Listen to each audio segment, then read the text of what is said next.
This conference will now be recorded. चलो जी, the topic is known as surface chemistry. Whatever happens on the surface. For example, आपके सामने जो दीवार है उसके ऊपर जो पेंट हुआ है that is surface chemistry. हम जो रस्टिंग का फिनोमिना देखे थे, ऑक्सीडेशन रिडक्शन का फिनोमिना देखे थे, आपने चीज लिया है, आपने उसके ऊपर सॉल्ट स्प्रिंकल कर दिया है, that is going to be known as surface chemistry. ये हमारी लाइफ में बहुत इंपॉर्टेंट रोल प्ले करता है. वेदर हमारी पूरी डाइजेशन, कैटालिसिस जो है that belongs to this topic. इस चैप्टर में हमने आपसे 3 चीजें डिस्कस करनी है. One is going to be the वाली, adsorption. Second is going to be the catalysis. Catalysis का जो आप क्वांटिटेटिव पार्ट हो वो आप काइनेटिक्स में देख चुके हैं. अब हम सुपरफिशियल थ्योरी पार्ट जो करेंगे वो कर लेंगे. एंड तीसरा is going to be collides.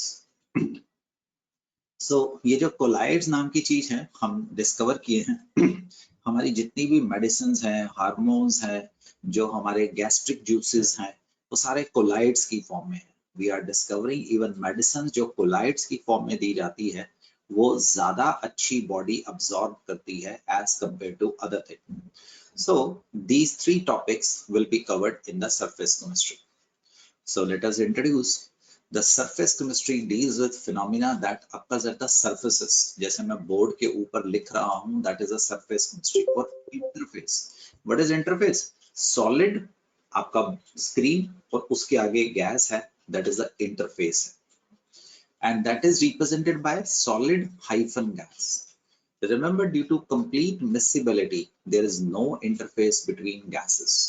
Solid और लिक्विड, आप इमेजिन कीजिए आपके सामने पानी का गिलास है, वो जहां पे लिक्विड खत्म हो रहा है उसके ऊपर गैस शुरू हुई है, दैट इज अ इंटरफेस जहां पे दोनों फेसेस हैंडशेक कर रहे हैं. बट गैसेस के बीच में देयर इज साक्षी कोई इंटरफेस नहीं होता है.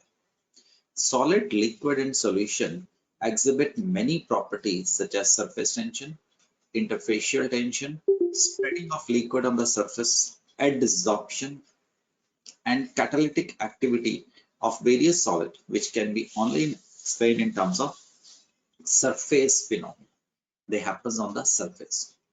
Surface tension is going to be an important property of liquids.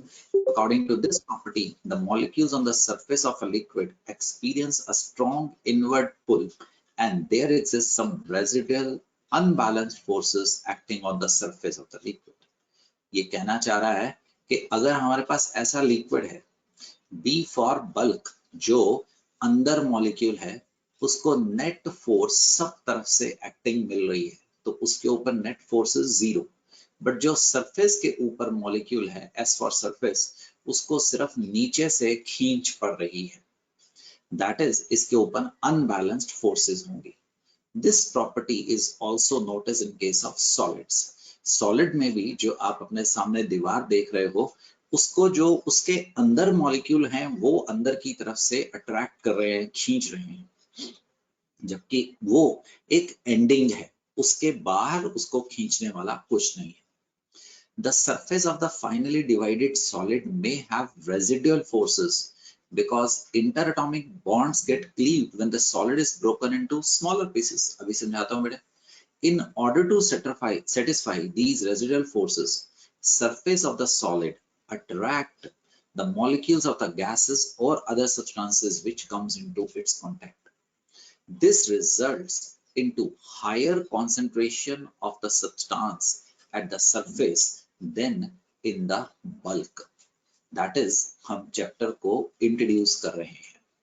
मान लीजिए समझाने के लिए सिर्फ आपके पास ये कोई सॉलिड है, राइट? अब इसके जो बल्क में मॉलिक्यूल बैठा है, एटम बैठा है, उसको हर तरफ से इक्वल फोर्स मिल रही है, तो इसके ऊपर फोर्स जो नेट है that is going to be 0. अगर हम यही चीज सरफेस के ऊपर देखते हैं, लेट इट बी एक सरफेस के ऊपर मॉलिक्यूल है, एटम है, अब इसको सिर्फ यहां से फोर्स मिल रही है, तो इसके ऊपर जो नेट फोर्स है दैट इज नॉट 0, इसके ऊपर कोई रेजिडुअल फोर्स है, जिसकी वजह से अगर कोई गैस का या मे बी इवन लिक्विड का मॉलिक्यूल इसकी तरफ आएगा, वो इसकी ओर अट्रैक्ट होगा, डेफिनेटली इन दोनों में दोस्ती होगी, और दोस्ती होगी गए कि बॉन्ड क्या होगा, फॉर्म्ड होगा।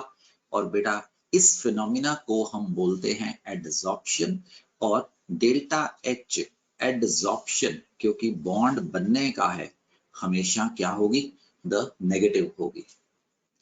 जो चीज अट्रैक्ट करेगी उसको बोलेंगे एडसॉर्बेंट, और जो चीज अट्रैक्ट होएगी उसको बोलेंगे एडसॉर्बेट।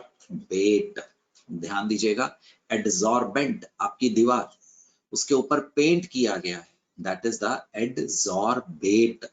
दोनों में थोड़ा सा ध्यान कर लीजिए बेटे। Mass of adsorbent is going to be m and mass of adsorbate is going to be say x। तो पूरे चैप्टर के लिए हम इंट्रोड्यूस करते हैं extent of adsorption, that is going to be x by m। अब आप देखिए ना, m तो फिक्स्ड हो जाएगा, अगर m फिक्स्ड होगा, जितना एडसॉर्बेट ज्यादा बैठेगा उतना x by m ज्यादा होगा। as x increases, the x by m extent of adsorption is going to increase। दोबारा पढ़ते हैं प्लीज, वापस आऊंगा, चिंता मत करिए, और ये चैप्टर है ही एंजॉय करने का है। Adsorption, the phenomena of attracting and retaining the molecules of a substance on the surface of the liquid or solid, resulting in higher concentration at the surface of a solid, then the bulk is known as adsorption। ध्यान दीजिएगा D वाली, अभी absorption भी करवाता हूं।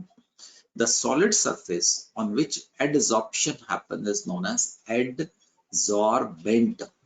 हम इसका mass fix ले रहे हैं, से m ले लिया। The substance which get adsorbed on the solid surface is known as adsorbate। इसका मास ले लीजिए, इसका वॉल्यूम ले लीजिए, दोनों एक दूसरे को प्रोपोर्शनल होंगे, हम उसको x बोल रहे हैं। The adsorbent may be solid or liquid, but adsorbate may be a gas or solute in some solution। Don't do it। अगर आपके घर में फाउंटेन पेन वाली इंक है, आप उसमें चॉक पीस के डाल दीजिए, चॉक। जब आप उसमें चॉक डालेंगे, आप देखेंगे उस चॉक ने इंक को एडसॉर्ब कर लेना है। वो जो चॉक नीचे बैठ जाएगा, उसका कलर ब्लू रेड जैसे भी आपने इंक में डाला है, और ऊपर बिल्कुल पानी रह जाएगा। That is the phenomena of adsorption. हम गन्ने का जूस लेते हैं, हम उसको बॉयल करते हैं, हम उसको कॉन्सेंट्रेट करते हैं, अगर आप उसको वैसे निकाल लीजिए तो उसमें से जैगरी यानी कि गुड़ बन जाता है। अब हम उसी गुड़ के सॉल्यूशन को और कॉन्सेंट्रेट करते हैं, तो इसमें से शुगर निकलनी शुरू हो जाती है। उस शुगर का रंग गुड़ के जैसे ब्राउन होता है। हम अब उसको व्हाइट करने के लिए हम उसके अंदर एनिमल चारकोल डाल देते हैं। एनिमल चारकोल, उसका जो मिट्टी वाला रंग है वो एडसॉर्ब कर लेता है, हमारे पास जो शुगर रह जाती है, व्हाइट शुगर रह जाती है, हम उसको अपने घर में यूज करते हैं। So these are phenomena known as adsorption। Adsorption is fast in the beginning, but slowly become slow after some time। Equilibrium तो आना ही आना है। Remember, it is exothermic। Heat of adsorption हमेशा नेगेटिव होगी क्योंकि बॉन्ड बनेंगे। It is due to presence of unbalanced forces believed to have developed either during the crystallization of solid or due to presence of unpaired electron और free valency, मोटे तौर पे आप कहिए unbalanced forces। In liquid, it is due to the surface tension हो रहा है। That is, हम अपने टॉपिक को इंट्रोड्यूस कर रहे हैं। And phenomena of adsorption of the gases, याद करिए, ethene plus hydrogen in the presence of platinum or palladium is known as occlusion। अपने आप में ही एक वर्ड है। एडसॉर्प्शन ऑफ गैसेस को कभी कभार हम occlusion भी कहते हैं। फर्क देखिएगा, अगर आपके पास कोई सब्सटेंस है, उसके सरफेस के ऊपर आके कोई चीज बैठी है, तो उसको डी वाली एडजॉर्प्शन कहते हैं। अगर उसके बल्क में कोई चीज आके बैठी है तो हम उसको एब बी वाली एब्जॉर्प्शन बोलते हैं। Adsorption it is the surface phenomena, absorption it is the bulk phenomena. Adsorption में concentration on the surface of the adsorbent is different than in the bulk। आपने नमक लिया, आपने पनीर के ऊपर स्प्रिंकल कर दिया, एडजॉर्प्शन। पनीर बन रहा था, हमने उसके अंदर सॉल्ट डाल दिया, वो यूनिफॉर्मली डिस्ट्रीब्यूटेड है, absorption. concentration is same throughout the material। Adsorption शुरुआत में हमारी तेज होती है, जैसे जैसे एडजॉर्प्शन की साइट भरती चली जाएंगी वो डिक्रीज करेगी टिल इक्विलिब्रियम आएगा। एंड नहीं होगा, इक्विलिब्रियम आएगा। जितने मॉलिक्यूल आके बैठेंगे गए की उतने ही मॉलिक्यूल उड़ के चले जाएंगे। जबकि एब्जॉर्प्शन एक यूनिफॉर्म रेट पे ही होती है और वो एक यूनिफॉर्म रेट पे ही चलती रहती है। आपने दवाइयों की पैकेट्स के अंदर सिलिका जेल नाम की एक चीज देखी होगी। एक छोटा सा पिल्लो पाउच होता है और उसके अंदर हमारे पास, एक सेकंड मेरे पास है तो मैं दिखा सकता हूँ। सर डू नॉट ईट लिखा, सर डू नॉट ईट लिखा होता है। हाँ, जिसके ऊपर डू नॉट ईट मेरे पास है ना, एक मिनट दिखाता हूँ, मेरे पास ही है, अभी दिखाता हूँ बेटे। तो दैट इज हाँ, this is the silica gel, right. ये एड्सॉर्ब करती है। आप तो साइंस के बंदे हो, हमने पाया जो फूड जैसे चिप्स हैं और ये सब चीजें हैं, अगर हम इसके अंदर एक थैली के अंदर आयरन डाल दें, पाउडर्ड आयरन, वो भी एड्सॉर्ब करता है, क्योंकि आयरन जो खाने के अंदर मॉइस्चर आएगा वो उसको एड्सॉर्ब कर लेगा और रस्ट बन जाएगी, Fe2O3 बना देगा। दैट इज ऑल्सो एड्सॉर्प्शन, क्योंकि एड्सॉर्प्शन कहाँ पे होती है बच्चों? सरफेस के ऊपर होती है। जबकि कैल्शियम क्लोराइड पानी को एब्सॉर्ब करता है, चूना, वो यूनिफॉर्मली डिस्ट्रीब्यूट हो जाता है। सिंपल एग्जाम्पल में गुलाब जामुन जो आप खाते हैं उसमें चाशनी, शुगर सॉल्यूशन एब्सॉर्ब हुई है। ये हम आपको होमवर्क के रूप में दे रहे हैं बेटे, क्योंकि रीडिंग वाला टॉपिक है ना, तो आप कर सकते हैं। Absorption of a gas by charcoal, charcoal के ऊपर आके गैस बैठ जाती है, इजी है बेटे तो इस करके दे रहा हूँ। Absorption of a dye by charcoal, raw sugar जो मैंने अभी आपको एग्जांपल दिया, उसको जब हम एनिमल चारकोल के साथ रिएक्ट तो नहीं कहना, वो उसके कलर को अब्सॉर्ब कर लेता है। आजकल हमारे पास बरसातों का मौसम चल रहा है, हमारे पास ऐसे इलेक्ट्रॉनिक इक्विपमेंट हैं जो मेडिसिन की फैक्ट्री है, वो पानी खराब करता है। हम दवाई को कभी भी आप निकाल के टेबल पे मत रखिए, उसको इमीडिएटली खाना है, because it will be reacting with moisture, और अगर वो मॉइस्चर के साथ रिएक्ट करती है तो उसमें से जो जो कंपाउंड है वो कहीं भी जा सकते हैं। सो दैट इज, उसके अंदर हमेशा सिलिका जेल डाला जाता है। तो मेडिसिन को या हम एयर को या सेंसिटिव इक्विपमेंट को सूखा रखने की कोशिश करते हैं, मॉइस्चर के साथ उनका रिएक्शन हो जाएगा। आगे बढ़ सकते हैं। The explanation for adsorption, adsorption होती क्यों है, हम इसके मैकेनिज्म में जा रहे हैं। The atoms or molecules of the solid surface behaves like surface molecule of a liquid. These are not surrounded by atoms or molecule of their kind. Therefore, they have unbalanced or residual attractive forces. जो बीच में बैठा है atom, उसको सब तरफ से force पड़ रही है, और जो सरफेस पे बैठा है उसको सिर्फ नीचे से फोर्स पड़ रही है। तो उसके ऊपर रेजिडुअल वैलेंसी है, ये जो हम डॉट डॉट से दिखा रहे हैं, और जो हम सॉलिड वेज से दिखा रहे हैं, this is satisfied valency, right. These unbalanced forces on the solid surface make it quite reactive. The gases or dissolved substances are attracted, retained on the surface in order to satisfy the unbalanced attractive forces.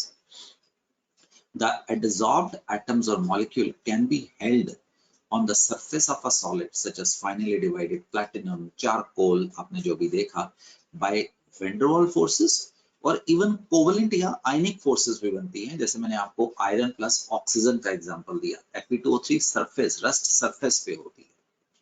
Thus, the adsorption of hydrogen and platinum may take place in two ways, molecularly or atomically. जो फर्क note कर, यहाँ पे H2 आके बैठा है और अब यहाँ पे एक ही साइड पे H2 आ गया है, यहाँ पे दो साइड पे H2 आया है। अब ये जो एनर्जी निकलेगी वो इस बॉन्ड को तोड़ देगी, हमारे पास एटॉमिक फॉर्म में आया है। समझ आ रहा? एटॉमिकली बेसिकली ये बॉन्ड टूट जाएगा और हमारे पास ये किस फॉर्म में आ जाएगा बेटे? The atomic form. और दोनों की the reactivity is going to be, property is going to be दोस्तों डिफरेंट हो जाने वाली है। मैंने आपको समझाने के लिए ये बॉन्ड इरेज कर दिया है।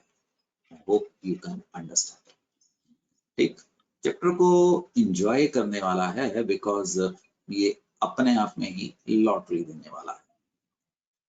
Examples of adsorption. ओ ये कहाँ पे आ गया? ये दोबारा कहाँ से आ गया? यहाँ था, सॉरी मैं गलत जगह पे चला गया। तो the finally divided metals activated charcoal having large surface area act as a good absorbent। वैसे AD वाला होना चाहिए, कंप्यूटर ऑटो करेक्ट कर देता है, वो AD वाला adsorbent है। Due to presence of large number of unbalanced forces on the surface, ऐसा हमने कहा। आपने पता नहीं ऑब्जर्व किया कि नहीं किया, कई बार अगर अच्छा कुक है और वो नॉन वेज बनाते हुए वो क्या करेगा, अगर वो मीट बना रहा है कोयले के ऊपर बनाएगा और वो कोयले को उठा के एक ही पीस को खाने के अंदर डाल लेगा, कोई नुकसान नहीं होगा, डोंट वरी, कोयला बिल्कुल भी हार्मफुल नहीं है। वो कोयला क्या करेगा, जो मीट की जो कुछ स्मेल आ रही है उसको एब्जॉर्ब कर लेगा और मसालों की खुशबू को बिल्कुल बाहर जाने देगा। आप ये फिनोमेना अपनी डेली लाइफ में भी देखते हैं। कुछ ऐसे फूड्स हैं जैसे काला चना हो गया, दाल हो गई, साग हो गया, मटर हो गया, हमारी बॉडी इसको डाइजेस्ट नहीं कर पाती है क्योंकि इसमें सेलुलोज होती है, जिसमें ओलिगोसैकेराइड्स होते हैं, तो हमारी बॉडी इसको एडजस्ट कर नहीं सकती। हमारे स्टमक के अंदर, इंटेस्टाइन के अंदर पूरा फ्लोरा एंड फौना है, तो जब ऐसा खाना हमारे इंटेस्टाइन में जाता है तो वहां पे बैक्टीरिया पार्टी करते हैं, और जब बैक्टीरिया और दूसरी चीजें पार्टी करते हैं मतलब वो खाने को खा रहे हैं, क्योंकि हमारे पास तो उसके एंजाइम ही नहीं है, तो वो जब उसको डाइजेस्ट करते हैं वो गैसेस पैदा करते हैं, H2S, कार्बन मोनोऑक्साइड, मीथेन जैसी, वो हमारी इंटेस्टाइन में तंग करती है, हम उसको तंग हो जाते हैं। That is the problem for the gases in the stomach. अब अगर ये एक लिमिट से ज्यादा हो जाए तो पेशेंट और the person is going to be तकलीफ में है, तो वो क्या करने वाला है, वो डाइजीन या जेलोसिल नाम की एक चीज पिएगा। जेलोसिल और डाइजीन के अंदर बेस होते हैं, वो स्टमक के अंदर अगर एसिड बना है उसको वो खत्म करता है। बट आपने शायद सुना या नहीं सुना, जेलोसिल MPS, मिथाइल पॉलीसाइलोऑक्सेन, इसके अंदर कुछ एडसॉर्बेंट होते हैं। जब ये हमारे इंटेस्टाइन में पहुंचते हैं तो वो गैसेस को एब्जॉर्ब कर लेते हैं and the person is going to be relieved, क्योंकि गैस तो एक शरारती बच्चा है, वो घर में कूद लगाता हुआ फिर रहा है। ऐसे ही जानवर जिनके पास ये जेलोसिल या डाइजीन नाम की चीज नहीं है, वो मिट्टी को या नमक को चाटते हैं। जब वो मिट्टी को चाटते हैं तो वही काम मिट्टी भी करती है कि वो उसको कंफर्टेबल बना देती है। चल सकते हैं बेटे आगे। So we are moving towards positive adsorption। आप नई नई टर्म सीख रहे हो। इस चैप्टर में अगर क्वेश्चन आया मैक्सिमम वो 2 नंबर पे आएगा, अच्छी किस्मत हुई तो 3 नंबर पे आ सकता है, 5 नंबर पे इसके ऊपर क्वेश्चन आने की संभावना बहुत कम है। नॉर्मली 1 मार्क्स क्वेश्चन आते हैं बेटे इसमें। Continued positive adsorption, जब concentration of adsorbate is more on the surface of adsorbate relative to the concentration of bulk is known as positive adsorption. The negative adsorption, when the concentration of adsorbate is less on the surface relative to the concentration in the bulk, bulk के अंदर ज्यादा है, surface के ऊपर भी हुई है पर surface के ऊपर कम है, it is known as negative adsorption. For example, in some liquid solution, it is observed that the concentration of solute is less on the surface than in the bulk of the solution. For example, when a concentrated solution of potassium chloride is shaken with blood chalk, it shows positive adsorption, but with a dilute solution of KCl, it shows the negative adsorption. Concentrated में हमारे पास surface के ऊपर है, dilute के अंदर हमने पाया कि वो bulk के अंदर भी आ चुका है। द डिसॉर्प्शन, एड्सॉर्प्शन आके बैठना। हम लोग मूवी देखने चलते हैं तो हम जो थिएटर के अंदर जा रहे हैं, इनिशियली सीट्स खाली हैं तो हमारा सीट्स को ऑक्यूपाई करने का रेट ज्यादा है। मूवी शुरू हो जाती है, एड्सॉर्प्शन खत्म नहीं होती है, कुछ लोग उठ के बाद पॉपकॉर्न लेने जाते हैं, वॉशरूम जाते हैं, that is known as desorption. कुछ लोग जा रहे हैं, कुछ लोग आ रहे हैं, तो एक इक्विलिब्रियम सा बना रहता है, that is a desorption. The reverse of adsorption is known as desorption. Absorption, when the molecule of the substances are uniformly discharged throughout the body of another substance at a uniform rate, it is known as B wali absorption. For example, calcium chloride, it is assimilation of molecules into a solid or liquid substance with the formation of a solution of a compound. Absorption में एक प्रकार का solution बन गया। Sorption, अगर दोनों D और B sorption इकट्ठी हो रही हो तो सॉप्शन बोलते हैं।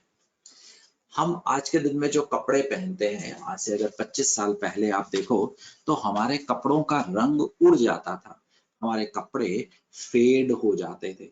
बट आज के दिन में हमने केमिस्ट्री की वजह से ऐसी चीजें डिस्कवर की हैं जिससे हम कपड़ों के जो फाइबर हैं, ना कि उसके सरफेस के ऊपर रंग चढ़ाते हैं, वो कपड़ों के फाइबर के अंदर भी उसी इंटेंसिटी से चले जाते हैं। तो जब आपका कपड़ा घिसेगा, सरफेस के ऊपर आपके पास कलर फेड होगा, तो जो अंदर से कपड़ा बाहर आएगा उसके ऊपर वही रंग होगा। समझ पा रहे हो तो ली? डी सरफेस, बी बल्क में है, और सॉप्शन जब बिटिया दोनों जगह पे है तो उसको सॉप्शन बोला जाता है। इस चैप्टर को कहीं और से पढ़ने की जरूरत नहीं है, मेरे नोट्स पढ़िए और उसके बाद एनसीईआरटी के जरूर क्वेश्चन पढ़िए बेटे, ठीक है जी? तो वो जरूर पढ़। I hope you remember we just discussed few minutes earlier, B and D अगर यूनिफॉर्म हो गया so that is going to be known as sorption बोला जाता है। Adsorption is a surface phenomena, काफी बार बता दिया, energy is always released is going to be exothermic process। exo delta H हमेशा नेगेटिव होता है बेटे। The amount of heat evolved when 1 mole of adsorbate get adsorbed on the surface of adsorbent is known as adsorption। याद करो, heat of neutralization, heat of combustion, right? heat of आपकी dictionary बढ़ रही है, adsorption are always going to be negative ही होते हैं। बाकी सारे भी पॉजिटिव और नेगेटिव दोनों। ठीक, चल सकते हैं आगे। Adsorption in terms of Gibbs-Helmholtz equation, delta G अगर प्रोसेस में होना है तो कनौजिया हमेशा प्रोसेस नेगेटिव ही होगी, डेल्टा जी नेगेटिव ही होगी। इंपॉर्टेंट बेटे, मैकेनिज्म ऑफ एड्सॉर्प्शन आप सीखने जा रहे हैं बेटे। Mechanism of adsorption, adsorption exothermic process, इसका मतलब गरिमा नेगेटिव हो गया, the delta H is going to be गुड़िया the negative हो गया। Therefore, adsorption is accompanied by release of energy. Delta H is always negative और delta H negative thermodynamics class 11th में क्या बन जाता है? फेवरेबल बन जाता है। अब जो ऑब्जर्व कर, मेरे पास ये सॉलिड है, गैस कमरे में घूम रही है, गैस इसके आके बैठ जाती है। तुम सब लोग बाहर पिकनिक मना रहे हो, वहां पे आपका कोच आ जाता है और कहता है चलो इधर आओ, इधर बैठो, तो आप एक ऑर्डर्ड अरेंजमेंट में आ गए, तो चुग डेल्टा एस क्या हो गई बेटे? नेगेटिव हो गई। ये क्या हो गया? अनफेवरेबल। अब अगर प्रोसेस में होना है तो डेल्टा एच को फेवरेबल को बड़ा होना चाहिए, delta H should be greater than T delta S, क्योंकि टी तो लगेगा ही लगेगा ना। तो डेल्टा एच को डेल्टा एस को तुम कंट्रोल नहीं कर सकते हो, वो टेम्परेचर इंडिपेंडेंट होती है। टी को हम कंट्रोल करते हैं, टी बढ़ता है तो टी डेल्टा एस बढ़ जाता है। Now the entropy factor opposes the process. अब भाई delta ji is equal to क्या आ गया, delta h minus t delta s. तो माइनस ऐसे ही बोल दिया मेरे भाई, minus minus t delta s क्या है, माइनस है। तो आपके पास ये टी डेल्टा एस माइनस आ गया ना बच्चे। तो एक Yes, सेकंड इसको रबी कर देता हूँ, इसको रब कर देता हूँ, कोई गलती नहीं हुई है, मैं फिगर 50 अगली फिगर में डालूंगा बेटा, कोई गलती नहीं थी। तो इधर था डेल्टा एच जो कि माइनस है, और इधर ये माइनस और माइनस आपके पास क्या आ गया, पॉजिटिव आ गया। तो मेरे पास डेल्टा एच माइनस की जगह पे प्लस टी डेल्टा आ गया। तो अगर ये -50 हुई और ये 100 हुई, तो हमारे पास ये क्या बन जाएगी, पॉजिटिव बन जाएगी। अगर ये -100 हुई और ये 50 हुई, तो ये हमारे पास क्या बन जाएगी, नेगेटिव बन जाएगी। क्या ये प्रोसेस आया? ये बेटा ये सिर्फ समझाने के लिए था। क्या सिखा रहा हूँ, डेल्टा एच को क्या होना चाहिए, बड़ा होना चाहिए टी डेल्टा एच से। समझ गया भैया? yes, अब sir. दोबारा देखो, अगले पेज पे लेके जा रहा हूँ। हमारे पास delta ji is equal to delta H delta S है। अब जैसे जैसे एड्सॉर्प्शन हो रही है, जो हमारी डेल्टा एच -100 थी, अब वो -50 की तरफ आ रही है। एक जगह पे जाके डेल्टा एच और टी डेल्टा एस क्या कर जाएंगे, बराबर हो जाएंगे। अरे यार समझाने के लिए, delta ji is equal to -100 + 50 है, डेल्टा जी इज -75 + 50 है बेटे। ये सिर्फ समझाने के लिए, अभी तो ये क्या है, नेगेटिव है। एक जगह पे जाके ये -50 और ये 50 और ये क्या बन जाएगा, 0 बन जाएगा। इस स्टेज पे क्या आ जाएगा बच्चे, इक्विलिब्रियम आ जाएगा। समझ पा रहा है? जैसे जैसे So, एड्सॉर्प्शन होती जा रही है, तो वहां पे बॉन्ड अब बनेंगे नहीं, बॉन्ड बनेंगे नहीं, तो धीरे धीरे करके वो क्या होगी, जो पहले 100 यूनिट एनर्जी निकली है, वो 75, वो 50 ऐसे करके कम हो रही है, कम हो रही है। तो एक जगह पे जाके आपके पास क्या आ जाने वाला है, द इक्विलिब्रियम आ जाने। Since adsorption actually happened, delta H is greater than T delta, so delta G is negative. As the adsorption continues, the difference between the two opposing tendencies become lesser and lesser till they become equal. At this stage, equilibrium is going to be established and there is no net absorption happening. Adsorption कब तक जाएगी, कोई भी process कब तक जाएगी, जब delta G क्या बन जाएगा, 0 बन जाएगा। खत्म तो कुछ हो ही नहीं सकता है, बिकॉज इक्विलिब्रियम में तो आना ही आना है। बेटा काट इसलिए रहा हूं कि ये सिर्फ आपको समझाने के लिए है। तो अगर मैं आपको समरी बनाने के लिए बोलूं, राइट, तो क्या आप मानते हो delta h is always going to be negative? आप मानते हो delta s adsorption is going to be negative? आप मानते हो कि delta g has to be negative? और अगर इसको बनाना है तो डेल्टा एच जो कि फेवरेबल था, उसको डेल्टा एस जो कि अनफेवरेबल था, उससे बड़ा नहीं होना चाहिए?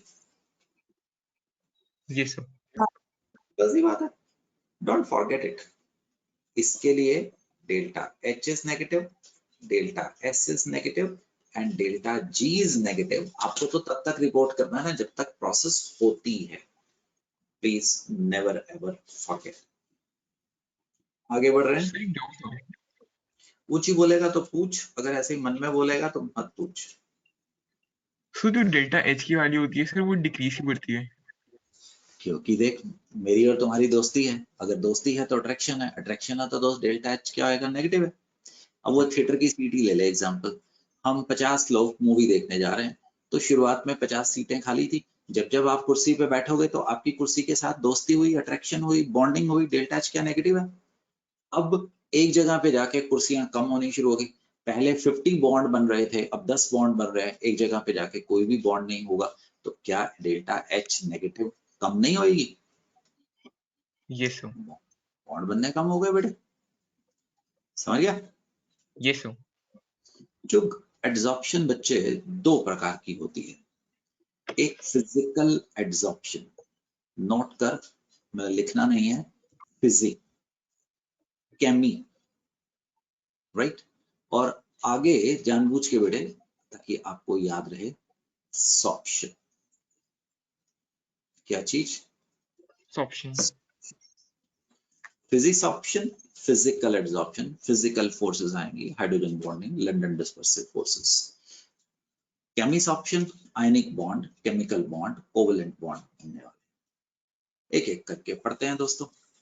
Physical adsorption, the molecule of adsorbate, याद रखना ये क्या है? एड्सॉर्बेंट। और ये क्या है बच्चों? एड्सॉर्बेट।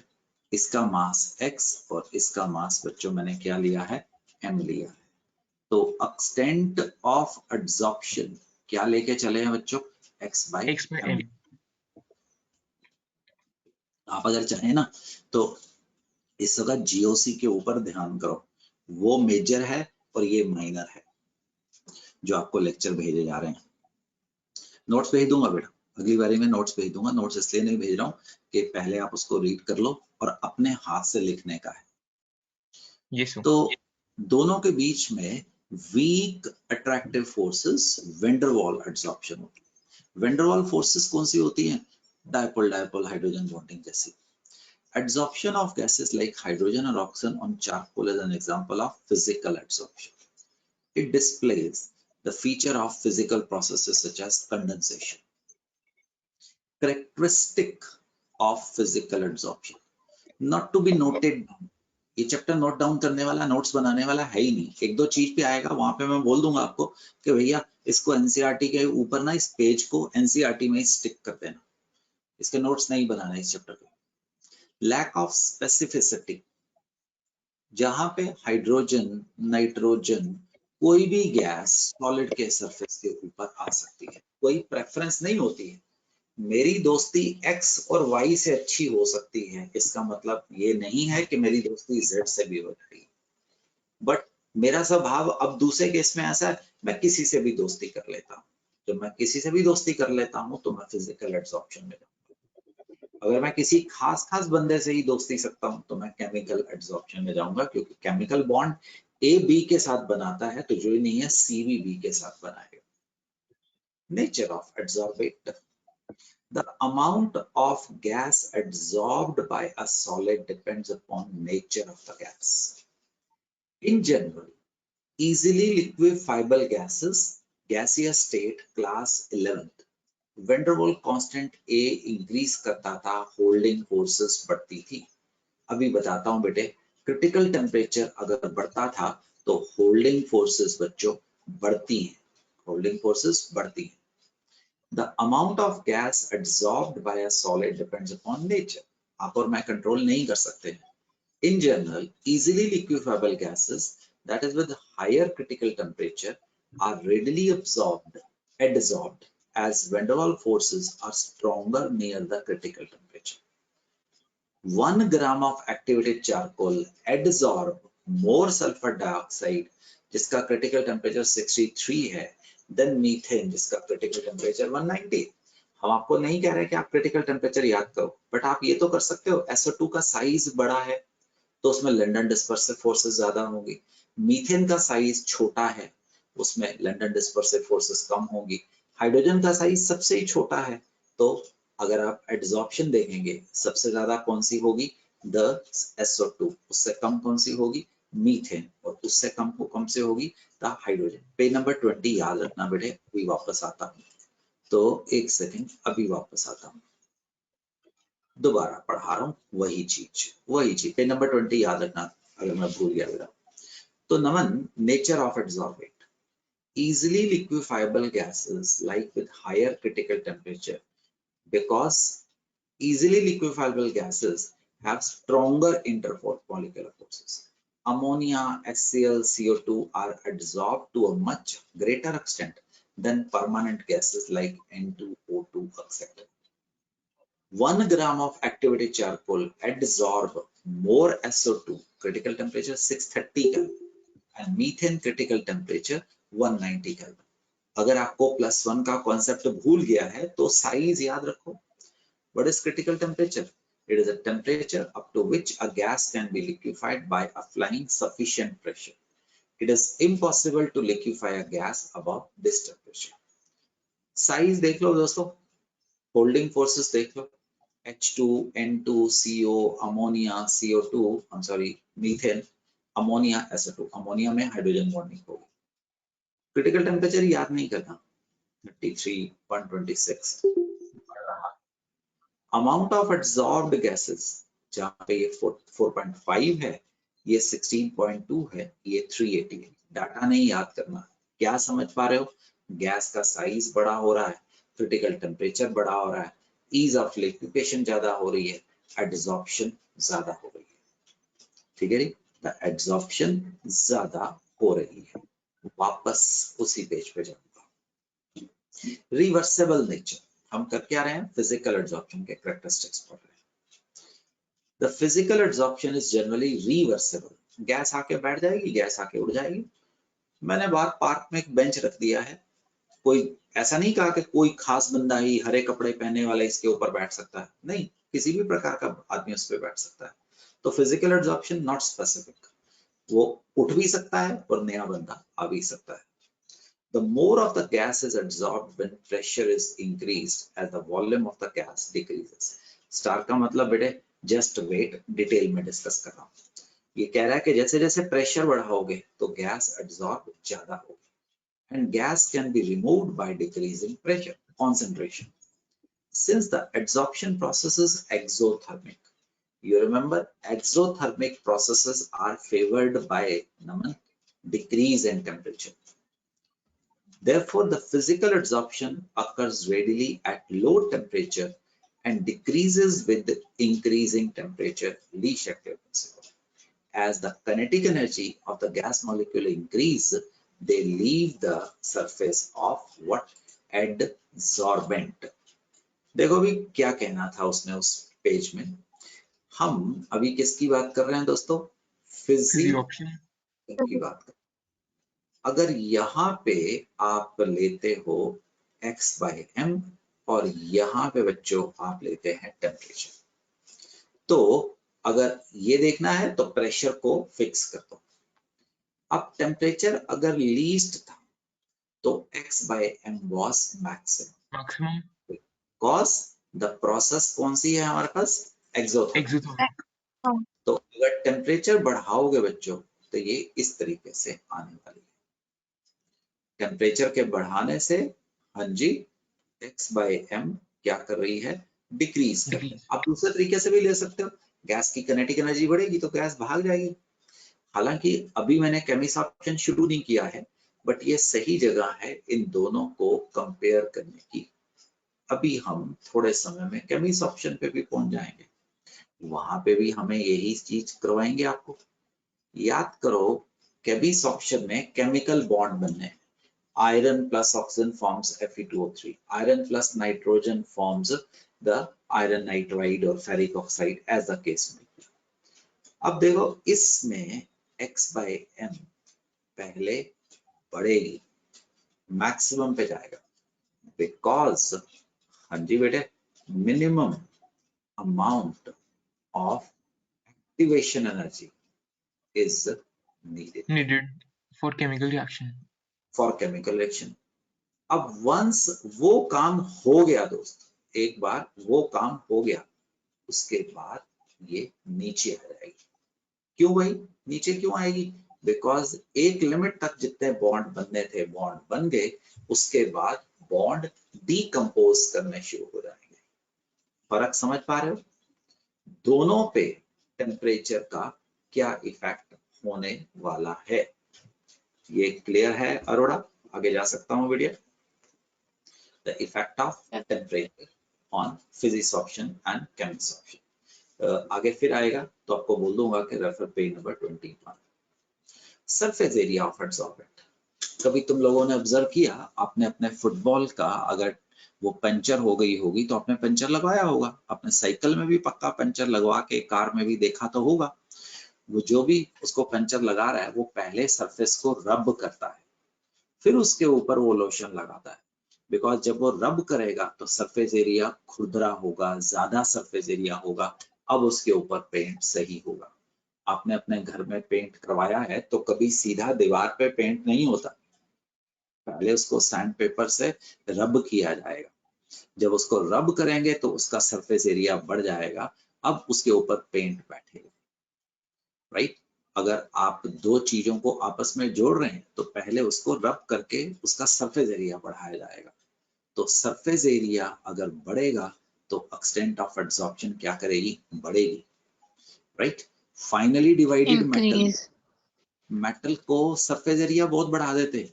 जैसे आपने रेने निकल देखा है, इमेजिन करो ऊपर से पिघला हुआ निकल है और उसको ना एक जालीनुमा चीज में रखा हुआ है, तो उसकी बूंद बूंद नीचे आएगा और उसको हाई प्रेशर एयर मारते हैं कि वो मेटल इकट्ठा ही ना हो। जब प्रेशर आएगा हवा का तो वो ठंडा हो जाएगा, ठंडा होगा तो आपके पास जो मेटल आएगा वो पाउडर्ड फॉर्म में आएगा।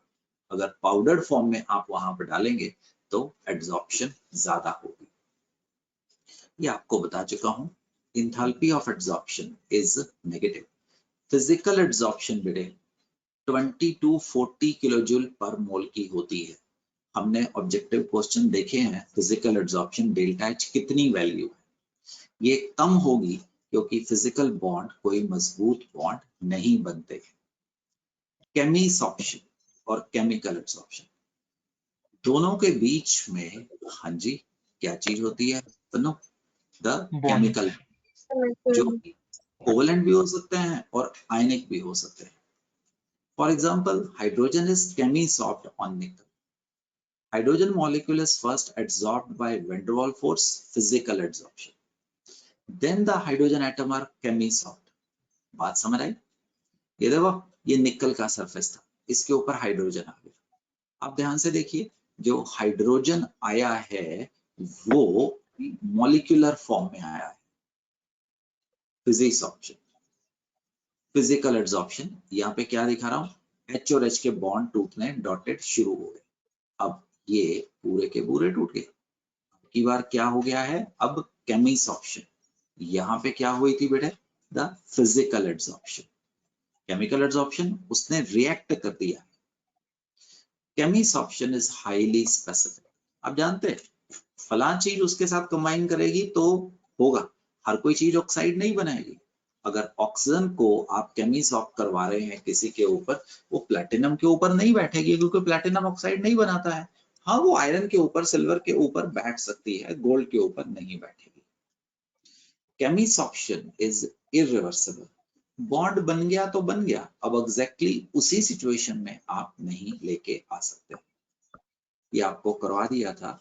It is also an exothermic process, but the process is very slow at low temperature on account of high activation energy. I hope you remember this graph that has been discussed, है ना? अभी हमने discuss किया।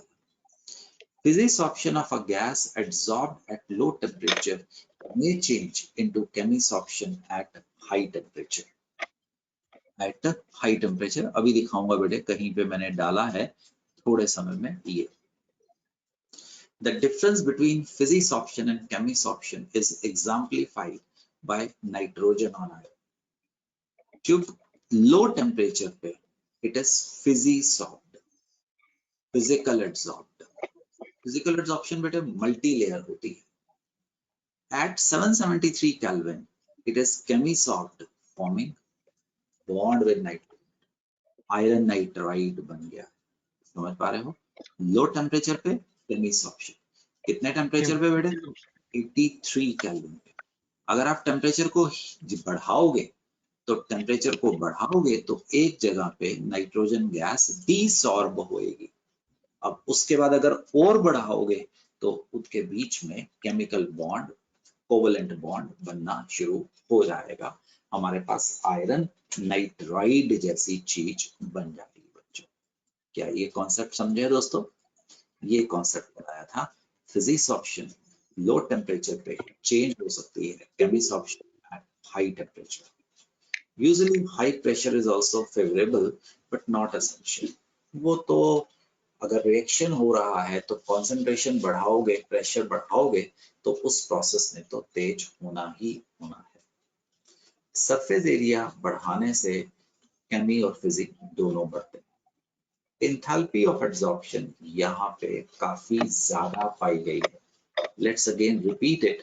अगर कहीं पे भी data में कोई कंफ्यूजन होता है जो एनसीईआरटी बोलेगी सिर्फ उसी को मानना, बेशक वो गलत भी है बट उसी को मानना, क्योंकि वही डाटा कोर्ट में भी माना जाता है।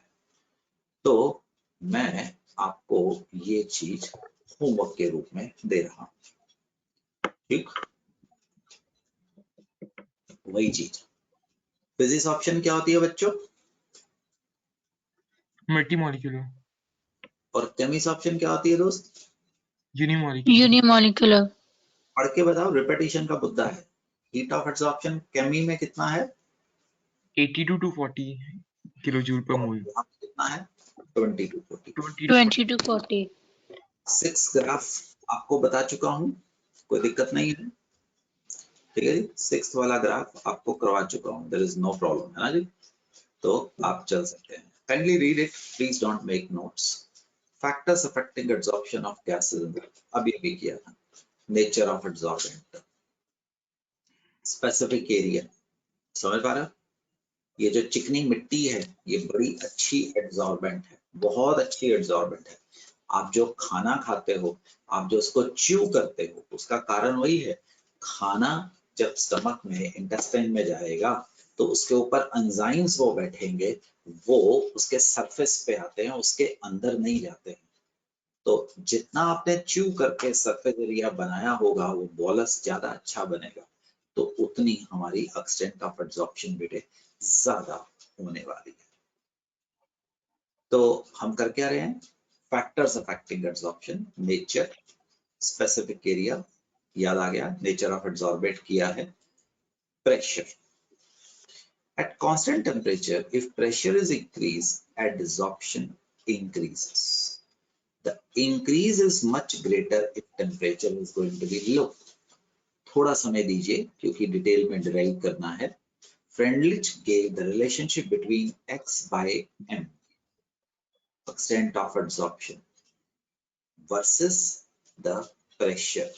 प्रेशर को देखना है तो बेटे कांस्टेंट टेम्परेचर रखेगा, ऐसा को हम आइसोथर्म बोलेंगे। थोड़ा समय दीजिए, ये ग्राफ क्या है, ये सैचुरेशन प्रेशर क्या है, यहाँ पे न्यूमेरिकल्स आने बनते हैं। थोड़ा समय दीजिए, पहुंच रहा हूँ वहां पे, यही इस चैप्टर में एक डिटेल का पार्ट होगा। Adsorption is an exothermic process. Equilibrium, class 11. According to Lee-Chatelier principle, the magnitude of adsorption decrease with increase in temperature. तो देखो ये फिजिकल एब्जॉर्प्शन है, केमी के लिए तो आपको बताया गया था, the first increase and then decrease करता है। 0 डिग्री केल्विन पे x by m नाइट्रोजन इतनी है। अगर आपने टेम्परेचर को कम किया तो देखो नाइट्रोजन एब्जॉर्ब क्या हो गई, ज्यादा हो गई। आई होप आप किसी भी समय को देख सकते हैं।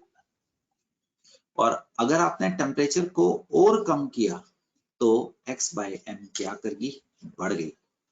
ये क्या दिखा रहा है, in general the extent of adsorption is going to increase with decrease in temperature. Chemisorption की कहानी कुछ अलग थी। एडसॉर्प्शन ऐसे ही नहीं हो जाती है। Adsorption means increasing the absorbing power, activation means increasing the, ये कंप्यूटर ना ऑटो करेक्ट में चल जाता है, absorbing of adsorption.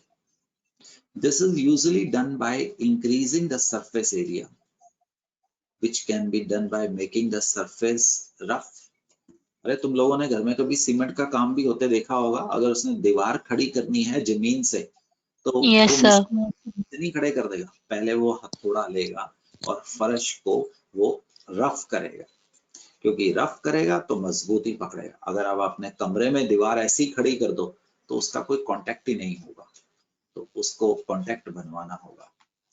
By subdividing the adsorbent into smaller pieces or grains, by removing the gases already adsorbed, वही जो तुम्हें puncture वाला एग्जांपल कर रहा था, वो पहले ट्यूब को अच्छे तरीके से रगड़ेगा ताकि जो गैस वहां पे पहले एब्जॉर्ब हुई है वो वहां से निकल जाए, भाग जाए। ठीक है जी, इसको Yes, sir. हम एक इंपॉर्टेंट जगह पे जाने वाले हैं। अगर इस चैप्टर में 2 या 3 ही इंपॉर्टेंट चीजें हैं, बाकी सारी तो जैसे न्यूज़पेपर के जैसे पढ़ना है। और सुनो, क्वेश्चन हर साल आता है इसमें से।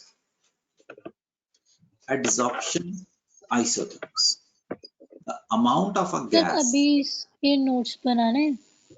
नहीं पुत्र, सरफेस केमिस्ट्री के नोट्स नहीं बनाने, ठीक? Okay sir. बस आता तो है, इसको फाइल सेव करके रख। इसके नोट्स बनाने का फायदा नहीं होगा, वो जीओसी के नोट्स बना, जीओसी को मेजर रख। इसके लिए एनसीईआरटी बेस्ड बनाएगा। इसमें अभी तेरे को 2-3 पेजों पे कुछ लिखवा दूंगा, अभी बता दूंगा कि इसको कॉपी करना है, उसको ना एनसीईआरटी में पेस्ट कर देना। इनऑर्गेनिक के Yes, sir. नॉर्मल नोट्स नहीं बनाने हैं, मैं इसको इनऑर्गेनिक में डालता हूँ, हालांकि आपकी बुक इसको फिजिकल केमिस्ट्री में डालती है, तो इनऑर्गेनिक के डोली नोट्स नहीं। सर इसमें न्यूमेरिकल्स है? जेई में है, मेडिकल वालों के लिए नहीं है, पर तुमने करना है पुत्र, और आसान है, तुमने करना है। चल, the amount of a gas, JEE में तो इसमें से हर साल न्यूमेरिकल डालते हैं। The amount of a gas absorb, मतलब गायकी छोड़ना नहीं है, बस मोटे तौर पे, है ना? Yes, sir. Amount of a gas absorbed depends upon temperature and pressure. The variation of x by m with pressure at constant temperature is expressed graphically. अभी लेके जा रहा हूँ बेटे, वही पिछले वाला ग्राफ जो तेरे को बनाया था ना, अब समझाने वाला हूँ, यही करवाने वाला हूँ। The curves obtained by plotting x by m against gas pressure at constant temperature is known as गुड़िया isotherm. Adsorption isotherm is a graph between x by m versus T, keeping temperature constant. Constant. Adsorption isobar is a graph between x by m versus constant Temperature. under a constant pressure at different temperature versus pressure Temperature. At different temperature. ऊपर temperature Temperature. constant at different temperature है ना। So तीसरा x by m versus temperature. at different temperature, okay मैं गलती कर गया, right? At constant pressure, pressure is equal to अनुवंश क्या था, constant, बार मतलब Constant. pressure constant. Absorption isotherm is a plot of temperature versus pressure for a given amount of adsorption. आपको tension करने की जरूरत नहीं है, अभी एक एक करके करवा रहा हूँ, पहले इसकी बात कर रहा हूँ, एड्सॉर्प्शन आइसोथर्म की बात कर रहा हूँ। गायकी अभी कुछ लिखने को दूंगा, उसको एक पेपर पे समझ के एनसीईआरटी में पेस्ट कर देना, बट बाद में Okay, लिखना, sir. ठीक है? तो एक साइंटिस्ट थे, नोबेल लॉरिएट है, Freundlich, adsorption isotherm for physics option. The amount of a gas adsorbed per unit mass of adsorbent, किसकी बात कर रहा है तुली? X by m.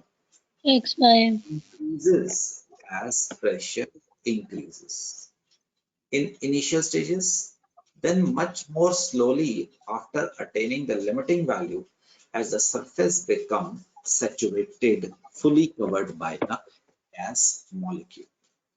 थोड़ा इंतजार करना होगा, अपने हाथ से करने वाले हैं। This is known as Freundlich adsorption isotherm. तो अब जो मैं यहाँ पे लिखने वाला हूँ, क्लास के बाद उसको कॉपी करना और कंजूसों के जैसे कॉपी करना और एनसीईआरटी में पेस्ट करना, एप्रोप्रिएट प्लेट तुम्हें मिल जाएगा। क्या करवा रहा हूँ बच्चों? Freundlich adsorption isotherm. इसके ऊपर हमने न्यूमेरिकल भी पाए। देखो जी, एक ग्राफ बना रहा हूं, इधर देखो जो मैं कर रहा हूं, x by m, इधर रख रहा हूं प्रेशर इंक्रीजेस, टेम्परेचर कांस्टेंट है। At low pressure the extent of adsorption ऐसे स्ट्रेट बढ़ता है, ठीक, डायरेक्टली प्रोपोर्शनल। इसका मतलब x by m is directly proportional to p power क्या है बच्चों? 1 है। 1 लिखने की जरूरत नहीं है, ओके। अब at high pressure, at very high pressure, the graph becomes almost constant, which means the x by m becomes independent of pressure. वो अगले पेज पे आ रहा है, तो हम आपको इधर दिखा रहे हैं. इधर देखिए, अब एक जगह पे जाके ये ऐसा बन जाएगा, ये ऐसा बन जाएगा.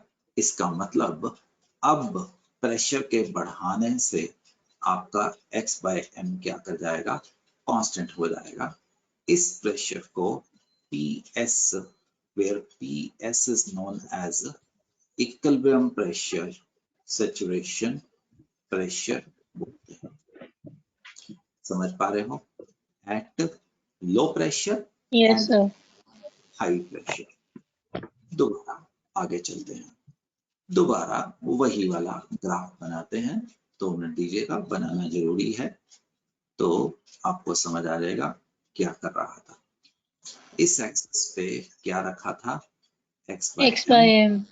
सर अगर लो प्रेशर होगा तो x by m साथ में अगर वो इंक्रीज करेगा तो प्रेशर भी इंक्रीज करेगा, और अगर हाई प्रेशर पे होगा तो वो इंडिपेंडेंट हो जाएगा. एक पुत्र, ये लो प्रेशर पे गुड़िया, फर्स्ट Yes, वाला sir. पार्ट लाल पेन से लिखा. ये हाई प्रेशर पे शेरखान, ये ऐसे दिखा रहा हूँ गुड़िया, ये हाई प्रेशर पे, पिछले पेज पे लेके जा रहा हूँ. ठीक है, Yes, sir. अब नई चीज लेके आ रहा हूँ, ध्यान देना. इन बिटवीन प्रेशर, हरे वाला, ये मैंने जानबूझ के थर्ड पॉइंट इधर डाला.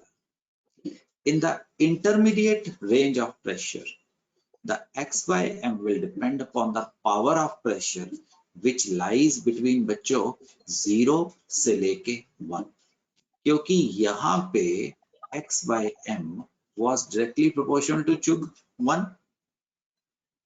Yes, sir. At very high pressure, it has become, जो गायकी ने बोला, independent आ गया. Yes, sir. ठीक है ना जी? और at intermediate pressure, it will be 1 by n. ध्यान करना, where 1 by n की वैल्यू 0 से लेके कहां तक जा सकती है, 1 पे जा 1. सकती है. यहाँ पे x by m proportional to 1 by n, यहाँ पे x by m proportional to 1, और यहाँ पे x by m is independent of pressure. At constant temperature हमने ऐसा ग्राफ पाया. समझ पा रहे हो? Yes, First sir. situation, very low pressure. Second situation, very high pressure. And third situation, intermediate. Intermediate. X by m is proportional to, क्या बोले तुम लोग, 1 by P n. 1 by m. X by m is equal to Kp, what, 1 by n. 1 by n. 1 by n. Where याद रखना 1 by n की value total की 0 to 1 बता, 1 by n की वैल्यू बता. अब इसको इवेल्युएट करना था. तुम जो मैं लिख रहा हूँ वही चीज है, इसको कॉपी करना बेटे, है ना. x by m, ये 1 by n आ गया. दोनों को लॉग ले लो, टेक लॉग, तो क्या बन गया, log x log by x by m. log k, log p. Yes, sir. Equation और स्ट्रेट लाइन की वजह से बना लो. इधर ले लो log x by m बहना, इधर ले ले log p. चुप, इसको ऐसा ले ले बेटा. Yes, sir. तो ये जो तेरा इंटरसेप्ट आएगा, Log वर्मा जी, log Log k के बराबर. log k. और अन्य ये जो स्लोप होगी डाली, tan थीटा, थीटा Tan. समझ सकते हो, यहाँ से निकल सकता है थीटा जरूरत पड़ने पे, इज इक्वल टू किसके बराबर होगी गुड़िया, 1 by n के. 1 by समझ पा रहा है Anuj Kumar? That Yes, is going to be हमारा केस बनेगा. और इस ड्रामा को बोलते हैं एडसॉर्प्शन फ्रेंडलिच आइसोथर्म. क्लियर है? एक बार क्लास के बाद एक बार ना दूर कर, इसको पेज लिखना और के अंदर इसको लिख देना। ठीक है गायकी दीदी, एक बार एनसीईआरटी के अंदर ये काम जरूर कर लेना। ये मैं आपको करवा चुका हूँ, रीड कर लेना, कोई देखने की जरूरत नहीं। Friendlich adsorption isotope fails at high pressure। बस वही काम देखने का था, बाकी कोई प्रॉब्लम नहीं थी। X/M अगर प्रेशर कांस्टेंट है, ये तो शायद मैं आपको करवा चुका हूँ ना, इसको क्या जी बोलते हो? आइसोबार। आइसोबार। फिजिक्स ऑप्शन में ऐसे आता था, ऊपर वाला कौन सा guide? Physics option. This option. Fully कौन सा है? Chemist option.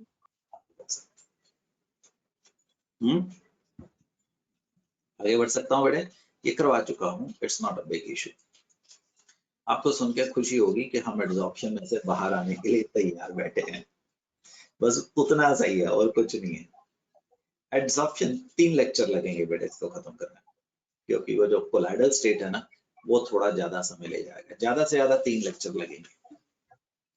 Adsorption from the solution phase, जैसे मैंने बोला चीनी के सॉल्यूशन को हम एनिमल चारकोल क्या होता है? हम एनिमल्स की बोन्स को ले लेते हैं। आप कभी ट्राई करना, कोई आपको घूमते फिरते कोई एनिमल की बोन मिल जाए, उसको तोड़ना, उसके अंदर आपको एक बड़ा सीव जैसा, छननी जैसा जाली नुमा स्ट्रक्चर मिलेगा। तो कुदरत ने एब्जॉर्प्शन के लिए ऐसा बना रखा है, तो उसका सरफेस एरिया बहुत ज्यादा होता है। Solid can adsorb solute from solutions also.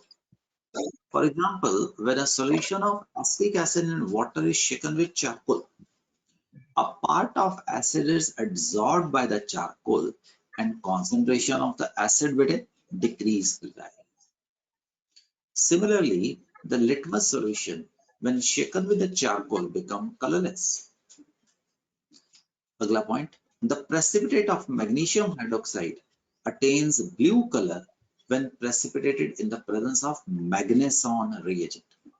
हम मैग्नीशियम हाइड्रोक्साइड बुला रहे थे, अगर सिंपल बनाते वो व्हाइट नीचे बैठ जाता, बट एक मैग्नेसॉन रिएजेंट है, प्लीज याद मत करना, ये मैग्नेसॉन रिएजेंट है, ये आपको नाइट्रोजन कंटेनिंग कंपाउंड में एजो डाई के रूप में पढ़ाऊंगा। It is an azo dye, ये कपड़े रंगने के काम में आता है। अगर हम उसमें ये डाल दें पहले ही, तो आपका जो मैग्नीशियम हाइड्रोक्साइड ये बनता है वो ब्लू कलर का बनता है, क्योंकि वो इस मैग्नेसॉन रिएजेंट ब्लू कलर को एडसॉर्ब कर लेता है। तो जैसे गैसियस स्टेट में हुआ था, वैसे बच्चों एडसॉर्प्शन हमारा सॉल्यूशन फेज में भी होता है। सो प्लीज रीड इट, ये हम आपको करा चुके हैं। It has been observed increase in temperature, decrease with increase of surface area of adsorbent, increase. ये आपको मैंने कुछ करवा दिया था, एक चीज। Applications of adsorption in gas mask. तो देखा गैस मास्क में वो इंसान हाथी की सूंड के जैसा एक मास्क पहन के घूम रहा होता है। नॉर्मली ये उन लोगों को दिया जाता है जहां पे कोई टॉक्सिक, कोई गंदी गैसेस निकल रही हैं, जैसे किसी ने सीवेज में जाके काम करना है, किसी ने माइंस के अंदर जाके काम करना है, तो वो अपने चेहरे पे एक मास्क पहनेगा। वो हाथी की जैसे सूंड नहीं होगी, सांस जब लेगा वो एक ट्यूब में से सांस लेगा, तो जो गैसेस वहां पे गंदी गैसेस हैं जो इंसान को मार सकती हैं, वो एडसॉर्ब हो जाएगी और हमारी O2 का क्रिटिकल टेम्परेचर बहुत कम है, ये एडसॉर्ब नहीं होगी। इंसान के पास H2S जैसी गैसेस, मीथेन जैसी गैसेस एडसॉर्ब हो जाएंगी। प्रिजर्विंग वैक्यूम, वैक्यूम बनाना जो आपने घरों में थर्मोस फ्लास्क यूज करते हो, देखने को बहुत आसान लगती है, बट वो इतना आसान नहीं है। डबल शीशे का एक बर्तन बनाया जाता है, उसमें से कॉन्स्टेंटली हवा सक आउट की जाती है, और अन्य जितनी मर्जी मेहनत कर ले अंदर हवा रह जाती है। कभी ध्यान करना, जबरदस्ती जब माँ के सामने पंगा मत लेना, ऐसे ही आप तोड़ दोगे फ्लास्क को। तो फ्लास्क लेना, और उसको ना अपने कान के पास हिला के, उसके अंदर जो वो देखा है वो डबल लेयर्ड एक शीशे का एक अंदर लेयर होती है, यस सर। प्लास्टिक का, उसको अपने कान के पास लेके जाके ना हिला के देखना, आपको हमेशा उसके अंदर कोई चीज पता लगेगी कि उसके अंदर कोई यस सर, चीज बहुत डबल यस सर, वॉल। मैंने करा है सर ट्राई। तो वो अब आपको समझ आ जाएगी, जब वो थोड़ी सी गैस रह जाती है ना, उसके अंदर कोई एक्टिवेटेड चारकोल नाम की चीज डाल देते हैं। सारी गैस के मॉलिक्यूल्स को बाहर निकालना वैक्यूम पंप से पॉसिबल नहीं है।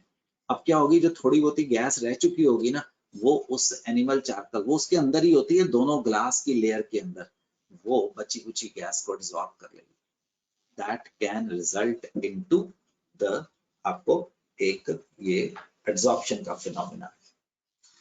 किसी इंसान ने गलती से आर्सेनिक खा लिया है, तो उसको डॉक्टर फेरिक हाइड्रोक्साइड खिलाते हैं। फेरिक हाइड्रोक्साइड आर्सेनिक पॉइजनिंग को एब्जॉर्ब करने, ट्रीट करने के लिए यूज होता है। दोस्तों, ये आप लोग मेरा ख्याल है पढ़ लेंगे। ये फ्रॉथ फ्लोटेशन इंपॉर्टेंट है, ये आपको मेटलर्जी के अंदर करवाने वाला, बाकी एक बार रीड कर लेना।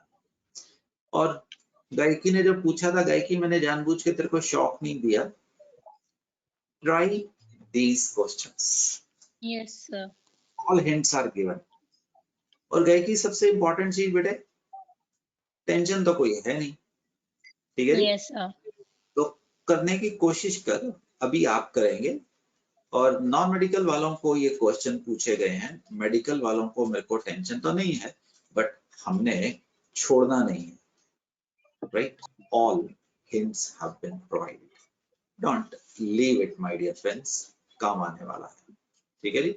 सो that is going to be, ये एक और क्वेश्चन आपको दिया है, ये पूछे गए क्वेश्चन है। अभी थोड़े से और क्वेश्चन इसके डालूंगा, तो वो जब इसके प्रीवियसली आस्क्ड क्वेश्चन करेंगे ना, तो लेटेस्ट क्वेश्चन डाल दूंगा अनुवंश, वो मेडिकल वालों को भी बेटे आ रहे हैं 2-3 साल से, बिकॉज चैप्टर आसान है तो चांस नहीं लेने का बच्चों। दैट्स इट, आगे बढ़े। द नेक्स्ट फिनोमेना इज दोस्तों केटालिसिस। इजी है, तो कोशिश करते हैं इसको आज खत्म करें, ताकि अगली क्लास में हम कोलाइडल स्टेट की तरफ बढ़ पाए। इसमें से कई चीजें आपको दूंगा रीड करने वाली, जो समझाने वाली होंगी वो मैं अपने हाथ में रखूंगा। वैसे इसमें समझाने वाली चीज कम है, रीडिंग वाली ज्यादा है। अन्य अरोड़ा कैटलिस्ट जानता है ना बेटा? Substance is termed as positive catalyst or simply catalyst if it increases the rate of a chemical reaction. On the other hand, catalyst negative भी हो सकते हैं अगर वो rate of reaction को हमारा कम कर रहे हैं, राइट? जो रेट ऑफ रिएक्शन को कम करेंगे हम उनको बोलेंगे नेगेटिव कैटलिस्ट। हाँ, हमारे पास बड़ी सारी ऐसी चीजें होती हैं। फॉर एग्जांपल, थोड़े समय में आपको ऑर्गेनिक केमिस्ट्री में पहुंच रहे हैं, तो उसमें हम आपको बताएंगे कि क्लोरोफॉर्म जो होती है वो अपने आप ऑक्सीजन के साथ लाइट की प्रेजेंस में एक टॉक्सिक गैस बनाती है, फॉस्जी।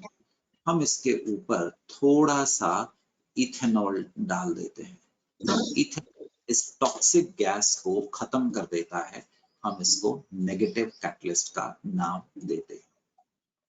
बट बाय डिफॉल्ट बेटे catalyst means Anshul the positive catalyst. Few example of positive catalyst, 100% knowledge based है बेटे, तो रीड जरूर करना है। मैं इंपॉर्टेंट चीज आपसे डिस्कस करने वाला हूं। याद रखना है, सल्फ्यूरिक एसिड बनाने की 2 प्रोसेसेस हैं। एक आपके सामने है, इसको बोलते हैं लेड चैम्बर, और एक अनुवंश पढ़ के बता दे, इस साल आना है कॉन्टैक्ट प्रोसेस। इसमें जो बेटे कैटलिस्ट आता है वो NO गैस आता है, और इसमें जो कैटलिस्ट आता है दोस्त वो प्लैटिनम सॉलिड आता है। CPM का मतलब जानते हो ना, याद करने वाले। Yes sir. Mechanism is not required, but I'm doing it, क्योंकि जब हम थोड़ा सा ज्यादा करते हैं तो हम भूलने के चांसेस कम हो जाते हैं। तो इसमें SO2 O2 के साथ NO के साथ बना रहा है SO3।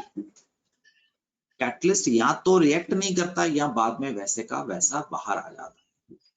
यहाँ पे देखो मैकेनिज्म क्या है, सिलेबस का न चीज नहीं है जो मैं तुम्हें करवा रहा हूँ। NO जो कैटलिस्ट है वो रिएक्ट करता है ऑक्सीजन के साथ, मैं बैलेंस नहीं लिख रहा हूँ, और बना देता है NO2 गैस। अब ये जो NO2 था वो रिएक्ट करता है SO2 के साथ और एक ऑक्सीजन ट्रांसफर कर देता है और खुद बच्चों वापस आ जाता है। अगर आप टोटल करेंगे बेटे तो इंटरमीडिएट कैंसिल हो गया, कैटलिस्ट कैंसिल हो गया, आपका नेट रिएक्शन दीदी क्या बन गया है, SO3।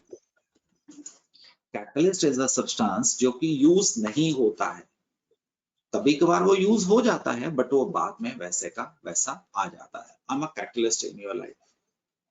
तो आपने रिएक्ट करना है, आपने प्रोडक्ट यानी कि एक अच्छे कॉलेज की तरफ जाना है, मैं तो वापस आ जाऊंगा। That's the case. Activity of a catalyst refers to the ability of a catalyst to accelerate chemical reaction. हमारे पास कैटलिस्ट ppm क्वांटिटी में जरूरत पड़ती है, कभी कभी ppb में भी जरूरत पड़ती है।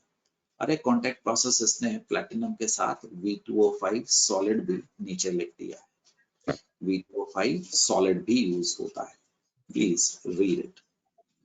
Example of negative catalyst, H2O2 अपने आप कुछ करे ना करे टूट जाता है, तो हम इसमें थोड़ा सा सल्फ्यूरिक एसिड और एसिड एनालाइट NHCO CH3 डाल देते हैं।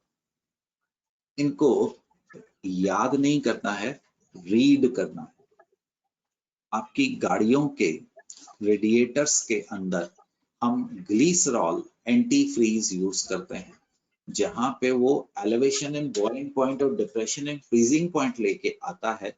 वो हमारी रेडिएटर्स को जहां जहां पे पानी घूम रहा है वो उसको रस से बचाने में भी मदद करता है। केमिकल काइनेटिक्स, कैटलिस्ट करता क्या है? कैटलिस्ट रिएक्शन को एक नए रास्ते से लेके जाता है बेटे, with lower activation energy. You remember, this result in increasing the reaction rate or reaction velocity. Equilibrium point is not disturbed. Though the equilibrium is reached earlier, it has been discussed in chemical kinetics. याद करो कहीं पे तुम्हें कराया गया था log K catalyst, log K, मैं भूल गया, E activation minus E activation दोस्तों कैटलिस्ट, But 2.03 RT. चेक करना बेटा इस रिलेशन को, है ना। Yes sir. कैटलिस्ट करवाना क्या था बच्चों, हमारे रिएक्शन को एक नए रास्ते से ले जाता था with the lower activation energy and hence the reaction becomes what, faster हो जाता है। नोट्स नहीं बनाने गए कि इंड्यूस्ड कैटालिसिस, अकेली गायकी पढ़ नहीं रही है, गायकी अपनी सहेली से पीठ और प्रियंका को बुला लेती है, तो गायकी और प्रियंका दोनों पढ़ना शुरू हो जाती हैं। तो प्रियंका के आने से, बेटे ये नाम ऐसे ही है गायकी, अब सोचना मत कि प्रियंका कौन सी है। जो प्रियंका आपकी सहेली आपके पास आई है उसने आपको इंड्यूस किया है फॉर स्टडी या reaction. One reaction does not happen, but साथ में दूसरा रिएक्शन आ जाए तो वो पहले वाला रिएक्शन होना शुरू हो जाता है। फॉर एग्जाम्पल गुड़िया, sodium arsenite is not oxidized by air.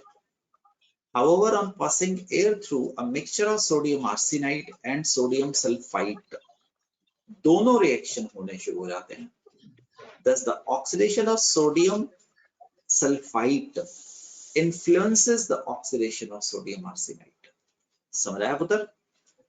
वो कह रहा है ए रिएक्शन अपने आप नहीं होता, बट अगर मैं उसमें थोड़ा सा सोडियम सल्फाइड डाल देता हूं, सोडियम सल्फाइड ने तो ऑक्सीडाइज होना ही होना है, एडिशनल आपके पास सोडियम आर्सेनाइट भी ऑक्सीडाइज हो जाता है। सुनो बच्चों, इसको पढ़ना, एनसीईआरटी यहाँ पे जरूर पढ़ना। हम जो बात कर रहे हैं एनसीईआरटी शायद उससे 25% बात करेगा, बट एनसीईआरटी पढ़नी इज वाई इंपॉर्टेंट, क्योंकि हमें पता लग जाएगा कहाँ पे जोर लगाना है, कहाँ पे जोर नहीं लगाना है। Be smart. वो इंड्यूस्ड कैटालिसिस की आपके एनसीईआरटी में बात नहीं करता है, और to be honest with you, मैंने अभी तक इसके ऊपर रेयरेस्ट क्वेश्चन नहीं पाया है। So why I am doing it. पढ़ लो यार, क्या पता किस चीज का फायदा होना है। ठीक है, तो पढ़ जरूर लेना, बट एनसीईआरटी Yes, वाले sir. चीजों को छोड़ना नहीं है। ऑटो कैटलिस्ट, ऑटो कैटलिस्ट ये रिएक्शन के दौरान एज अ प्रोडक्ट पैदा होते हैं, एज अ प्रोडक्ट ही पैदा होते हैं। फॉर एग्जांपल देखो, आपने KMnO4 लिया, आपने ऑक्सैलिक एसिड डाला, आपने इसमें एसिड कैटालाइज्ड है तो सल्फ्यूरिक एसिड डाल दिया, राइट। अब इस रिएक्शन के दौरान एक चीज बनी MnO4, carbon dioxide, water and K2SO4। इस रिएक्शन को Mn+2 ने कैटालाइज किया और Mn+2 रिएक्शन के दौरान पैदा हुआ। Hence the rate of reaction goes on increasing. दूसरा एग्जांपल, ये क्वेश्चन मैंने देखा है, which of the following is an example of auto catalysis? अनुवंश, this is ethyl acetate. अगर आपने इसमें वाटर डाला तो ये बनाता है एसिटिक एसिड, साथ में बनाता है इथेनॉल। इथेनॉल। ये रिएक्शन बेटे एसिड कैटालाइज होता है और वो एसिड रिएक्शन के दौरान ही पैदा होता है। You understand? The product itself acts as a catalyst, therefore the speed of a reaction increases sometime after the start. समझ आओगे बच्चों?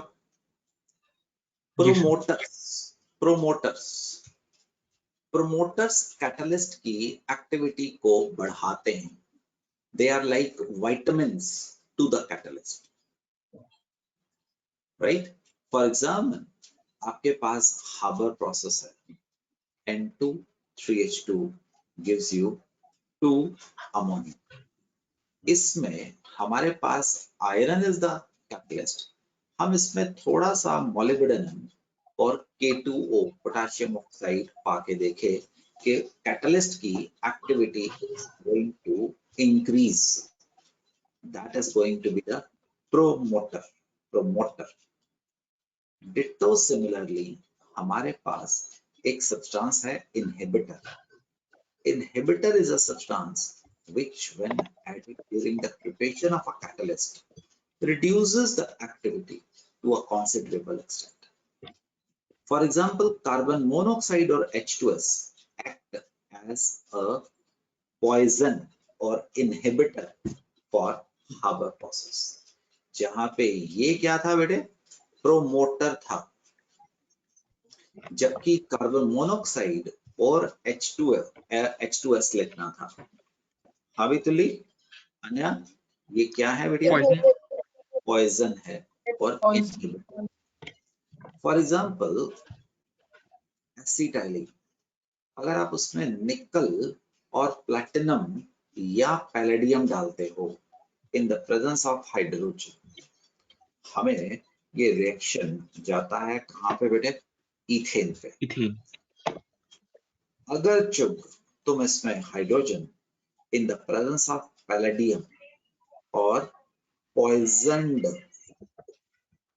विद सल्फर और चारकोल, याद कर क्लास 11th का रिएक्शन है दोस्त, ये रिएक्शन कहाँ पे चल जाता है, यहाँ पे रुक जाता है।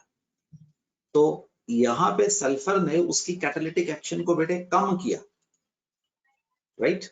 फॉर एग्जांपल अगर मैं एसाइल हैलाइड के ऊपर, रिएक्शन को याद नहीं करना मेरे बच्चों, 10 बार रीड करो, जो रटने वाली बात है वो मैं तुम्हें पहले ही CTM लिख दूंगा। अगर मैं इसके ऊपर hydrogen in the presence of palladium डालूं, मुझे मिलता है अल्कोहल और HCl। बट अगर मैं इसके ऊपर, इसको लिंडलार कैटलिस्ट बोलते हैं, पॉइजन्ड विद सल्फर और कैटलिस्ट चारकोल, आपको पिछले साल भी कराया है, इस साल भी करवाऊंगा, और इसको बन जाता है एल्डिहाइड प्लस HCl। ये बड़ा इंपॉर्टेंट रिएक्शन आएगा, अपनी जगह पे आएगा। इसको बोलते हैं दोस्तों रोज़नमुंड रिडक्शन। आइडिया इज तुम्हें दोस्ती कराने का, अभी रटने का समय नहीं है। रटने का है तो सिर्फ क्लैरिटी से बता रहा हूँ, एनसीईआरटी पढ़ो, वहां पे जो लिखा गया है वहां से आपको रटना है, बट प्लीज रटने की कोई जरूरत नहीं है। ये आपको अभी अभी करवा दिया था कि जो NO है वो एक इंटरमीडिएट बनाता है और इस प्रकार से चलता है बच्चों। दिस इज अगेन इजी चीज है, तो रीडिंग वाला टॉपिक तुम्हें दे रहा हूं होमवर्क के रूप में। एड्सॉर्प्शन थ्योरी, ये क्या कहता है? ये आपके पास प्लेटिनम है, जब आप हाइड्रोजन डालते हो तो हाइड्रोजन इसके ऊपर आके बेटे एड्सॉर्ब हो जाता है। अब उससे एनर्जी निकलती है तो इससे हाइड्रोजन एटॉमिक फॉर्म में बन जाता है। अब इसके ऊपर अब आप इथीन डालते हैं तो इथीन इसके ऊपर आती है, ये से CH2 CH तुम्हारे पास H और H है, और तुम्हारे पास इसके ऊपर क्या बन जाता है बेटे? CH3 अब इसमें से CH3 बाहर चले जाता है और आपके पास कैटलिस्ट वापस आ जाता है। ये कहेगा कि कैटलिस्ट गैस को जब एब्जॉर्ब करेगा वो एनर्जी रिलीज करेगा, और ऐसा करने से रिएक्शन को एक्टिवेशन एनर्जी मिल जाती है, वो रिएक्शन आसानी से होना शुरू हो जाता है। Modern theory of heterogeneous catalysis, वही जो मैंने तुम्हें समझाया है वही है। ये कैटलिस्ट है, ये रिएक्टेंट है, ये इसके ऊपर आके एब्जॉर्ब हो गए, इसने प्रोडक्ट बनाया और इसके बाद प्रोडक्ट दोबारा बाहर चला गया। Kindly read it like a novel. ये उसी के साथ था बेटे, ये इसी के साथ था, ये उसी के साथ था। General characteristic of catalytic reaction, I hope तुम्हें वहां से भी काइनेटिक से भी काफी चीजें पता लग रही होंगी। Catalyst unchanged at the end of the reaction. Yes, Verma, only a small quantity of catalyst, right, Sakshi, is going to be needed with it. The catalyst does not alter the position of equilibrium or delta G or delta H or entropy और equilibrium constant, किसी को effect नहीं करता। Catalyst सिर्फ speed को बढ़ाता है। A catalyst cannot initiate the reaction, ये शुरुआत नहीं करवा सकता है। रिएक्शन जिसने होना है, जिसकी डेल्टा G नेगेटिव है, उसी ने होना है। A catalyst is generally specific in action, एक रिएक्शन एक कैटलिस्ट। हेंस हमें आप जैसे साइंटिस्ट की उम्मीद है कि आप आगे आइए और नए नए रिएक्शंस के लिए हमें कैटलिस्ट ढूंढ के बताओ। हिट एंड ट्रायल से catalyst can not alter the nature of the product, वही प्रोडक्ट बनना है, उसी जगह पे बनना है, आप उसमें कोई चेंज नहीं कर रहे हैं, उसने तो सिर्फ रास्ता छोटा करना है।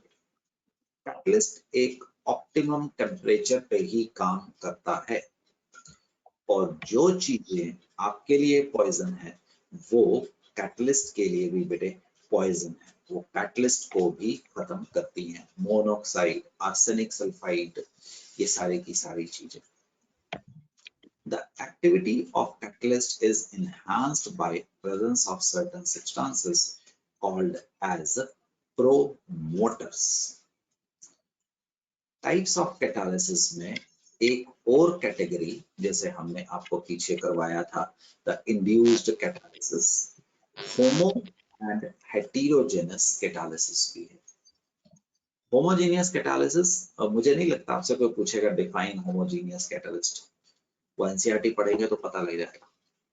अगर आपकी फिजिकल स्टेट रिएक्टेंट और प्रोडक्ट की सेम हो, we call it homogeneous catalysis. For example, hydrolysis of ester, जो आप इसमें कैटलिस्ट डालते हो वो एक्वस फॉर्म में है। For example, lead chamber process में आपने जो कैटलिस्ट डाला है उसकी फिजिकल स्टेट गैस है और रिएक्टेंट की फिजिकल स्टेट क्या है बेटे? Gas.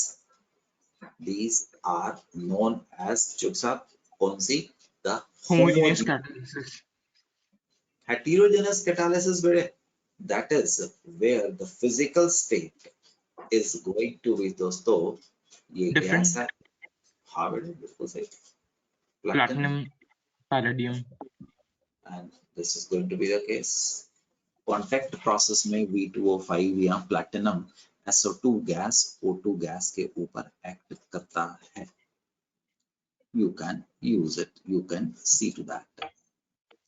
Important feature of solid catalyst: activity, the ability of a catalyst to catalyze a process. The activity of a catalyst depends upon strength of chemisorption or physisorption to a large extent. The reactant must get adsorbed reasonably strongly on the catalyst to become active. They must not get adsorbed so strongly that they are immobilized and other reactant are left with no space on the catalyst surface for adsorption. तुम्हारा मकान है, तुमने किराए पे दिया है, तो आपका जो मकान है वो कैटलिस्ट है, जो किराएदार आया वो रिएक्टेंट है। वो साल 2 साल अपना काम करे और निकल जाए, वो इतने प्यार से वहां पे आके ना बैठ जाए कि ये मेरा ही घर है, तो अगले वाले रिएक्टेंट को जगह नहीं मिलेगी। Do you understand? बॉन्डिंग तो होनी चाहिए, बट उसकी इतनी बॉन्डिंग ना हो जाए कि अड़ोसी पड़ोसी के साथ वो यहीं पे ही गए, मैंने तो यहीं जिंदगी लगानी। दिस इज द फैक्ट बेटे, that for a hydrogenation reaction, the catalytic activity increases from group 5 to group 11 metals with maximum activity being given by 7 to 9 element of the periodic table. This is आपकी pure knowledge based बात की है। Selectivity, general knowledge के लिए important. The selectivity of a catalyst is its ability to direct a reaction to give a particular product. मेरे कहे पे इसको एनसीईआरटी में एक पेज पे चेप लेना, पर सही जगह पे चेपना। देखो कार्बन मोनोऑक्साइड एंड हाइड्रोजन, देखो तो लिख carbon monoxide, carbon monoxide, carbon monoxide. बेटिया हाइड्रोजन हाइड्रोजन हाइड्रोजन, यहाँ पे प्लस का साइन मिस हुआ है ना। अगर निकल यूज किया मीथेन मिलेगा, अगर कॉपर साइड Cr2O3 यूज किया तो मिथेनॉल मिलेगा। Methanol. कॉपर यूज किया क्या मिलेगा बेटे? The formaldehyde. Selectivity is going to be एक पर्टिकुलर कैटलिस्ट एक पर्टिकुलर रिएक्शन के लिए ही बना है। ये बड़े मजेदार चीज है। शेप सिलेक्टिव कैटालिसिस, कुछ ऐसे कैटलिस्ट होते हैं जिनमें कैटालिटिक रिएक्शन बजाय कि सरफेस पे हो, उनकी बॉडी के अंदर होता है। उनकी बॉडी के अंदर कुछ पोर्स या होल्स होते हैं जो कि एक पर्टिकुलर साइज के होते हैं। इन पोर्स में से वही चीज निकल सकती है जिसका साइज और शेप उसके साथ मैच करे। फॉर एग्जाम्पल, इमेजिनेशन, आपके पास कोई ऐसा कैटलिस्ट है जिसका शेप उसके अंदर ट्रायंगुलर, राइट, ट्रायंगुलर उसके पास पोर्स है। तो इसके अंदर से अगर आप किसी रिएक्टेंट को पास करना चाहो, पहली बात स्क्वायर पास नहीं करेगा, सर्कल पास नहीं करेगा, बहुत बड़ा ट्रायंगल पास नहीं करेगा, वही ट्रायंगुलर रिएक्टेंट पास करेगा जिसका पोर या होल का साइज मैचिंग हो। ये हमने धरती के अंदर जियोलाइट्स पाए, ये एल्यूमिनोसिलिकेट्स हैं, ये बहुत अच्छे जियोलाइट्स हैं। आप लोगों ने शायद अपने वॉशरूम में इसको देखा होगा। आप अपनी जो सख्त स्किन होती है, जैसे हील्स पे, एड़ियों पे, कोहनियों पे, आप उससे इसको रब करते हैं, राइट? ये जो डेड स्किन है उसको उतार लेता है। उसके अंदर छोटे छोटे होल्स होते हैं, दैट इज द एल्यूमिनोसिलिकेट। हमने क्लास 11th में इससे वाटर को प्यूरिफिकेशन यानी कि हार्ड वाटर से सॉफ्ट वाटर भी बनाया था, याद करो, sodium next zeolite, right? Zeolite बड़ी इंपॉर्टेंट चीज है। आज के दिन में ये कमर्शियल नाम है।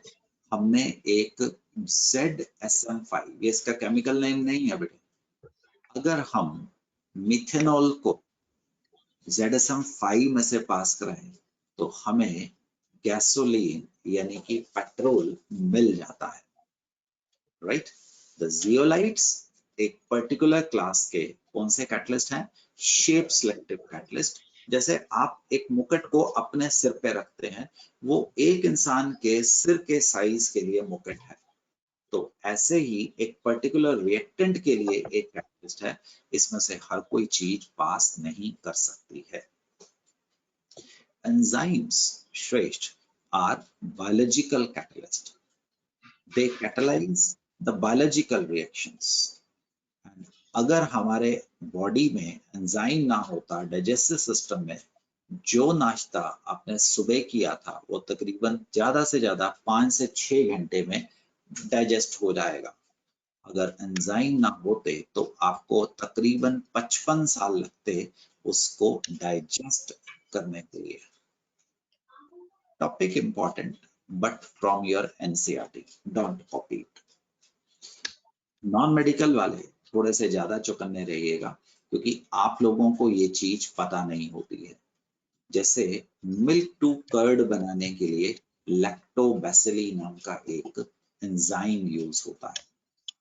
सुक्रोज को ग्लूकोज और फ्रक्टोज में कन्वर्ट करने के लिए एक इन्वर्टेज या सुक्रेज नाम का एक एंजाइम यूज होता है।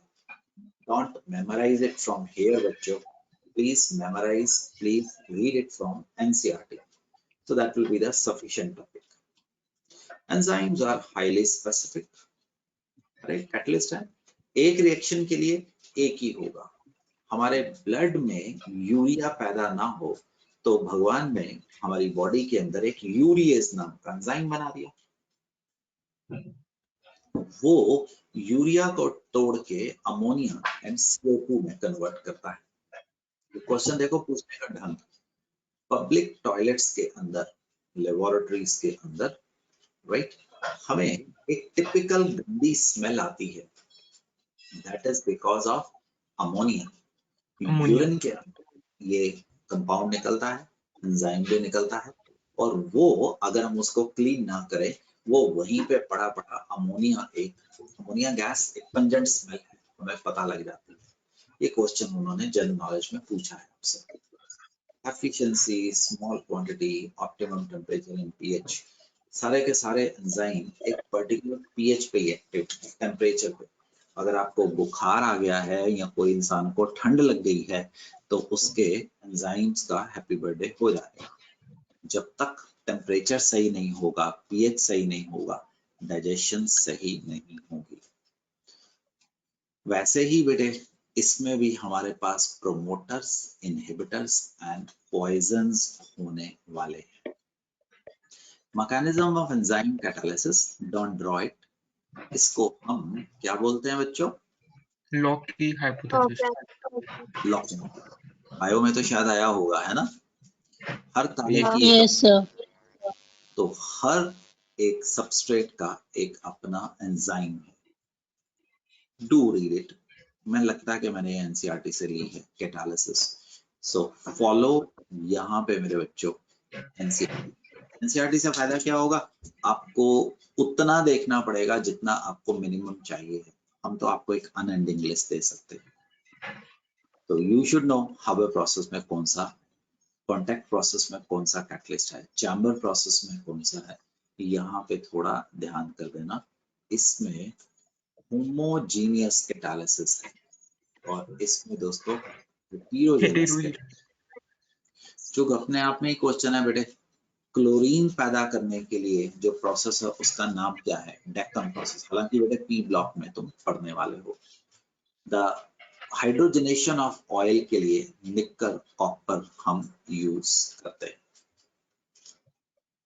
अगली क्लास में हम एक और इम्पोर्टेंट चीज में लेके जाएंगे, कोलाइड्स, ब्लड वेन्स, वो गंगा के किनारे डेल्टा फॉर्मेशन, राइट?